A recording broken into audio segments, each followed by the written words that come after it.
Assalamualaikum warahmatullahi wabarakatuh. Thank you for the opportunity that you have given to us.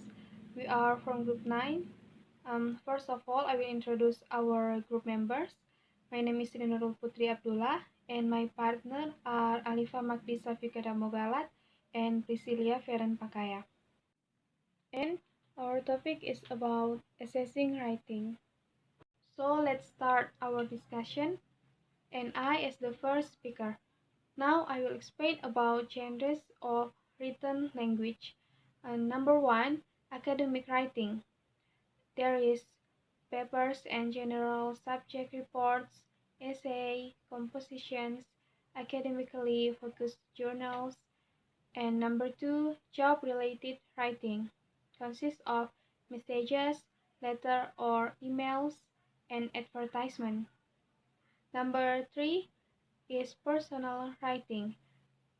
For the examples are letter, emails, invitations, notes, diaries or personal journal, and fiction. Next is types of writing performance. Number one, imitative. To produce written language, the learner must attain skills in the fundamental basic tasks of writing letters, words, punctuation, and very brief sentences. Number two, intensive or controlled. Beyond the fundamentals of imitative writing are skills in producing appropriate vocabulary within a text, collocation, and idioms, and correct grammatical features up to the length of a sentence. Number three, responsive.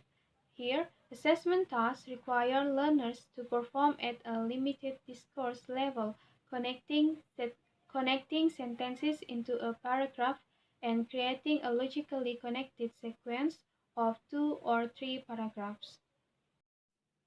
Number four, extensive. Extensive writing implies successful management of all the processes and strategies of writing for all purposes, up to the length of an essay, a term paper, a major research project report, or even a thesis. Now is about micro and macro skills of writing. First is micro skills and consists of number one, produce graphemes and orthographic patterns of English. Number two, produce writing at an efficient rate of speed to suit the purpose. Number three, produce an acceptable core of words and use appropriate word order patterns and rules. Number four, express a particular meaning in different grammatical forms. Second is macro skills and consists of number one, use the theoretical forms and conventions of written discourse. Number two, appropriately accomplish the communicative functions of written text according to form and purpose. Number three, convey links and connections between events and communicate such relations as main idea, supporting idea, new information, given information, generalization, and exemplification. Number four, distinguish between literal and implied meaning when writing. Number five, correctly configure culturally specific references in the context of the written text. Number six, develop and use a battery of writing strategies such as accurately assessing the audience interpretation, using pre-writing devices, writing with fluency in the first drafts, using paraphrases and synonyms, soliciting peer and instructor feedback, and using feedback for revising and editing. Designing assessment tasks, imitative writing.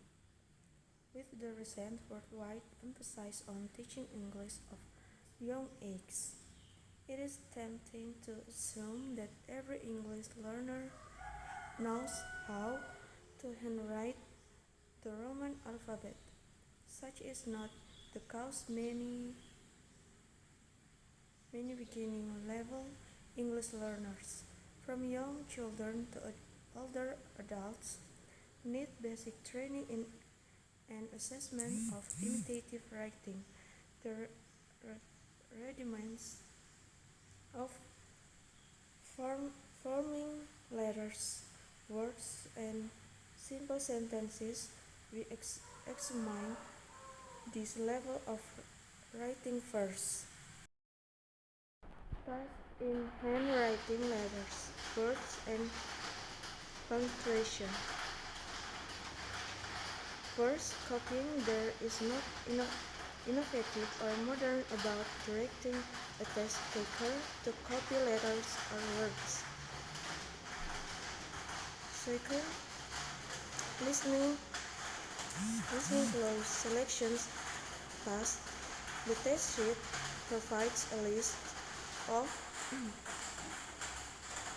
missing words from which the test taker must select.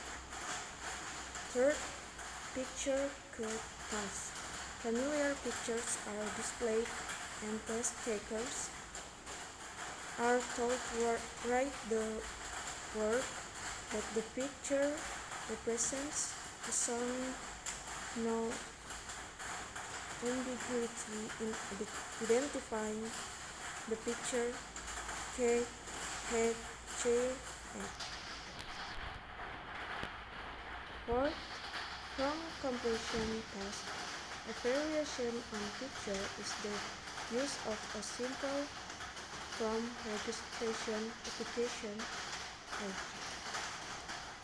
Fifth, converting numbers and abbreviations to this task can serve as a reasonable, reliable method to simulate handwriting English. Spelling task and detecting phoneme-grapheme correspondences. 1. Spelling test. 2. Picture code test. 3. Multiple choice techniques. 4. Matching phonetic symbols. Designing assessment task intensive writing. 1. Dictation and dictation, a form of controlled writing related to dictation. 2. Grammatical transformation task. 3. Picture code task, short sentence, picture description, and picture sequence description.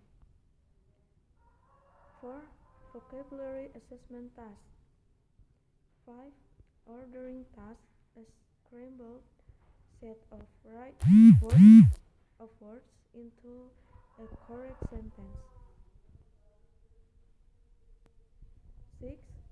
Short answer and sentence completion tasks, such as item range from very simple and predictable to somewhat more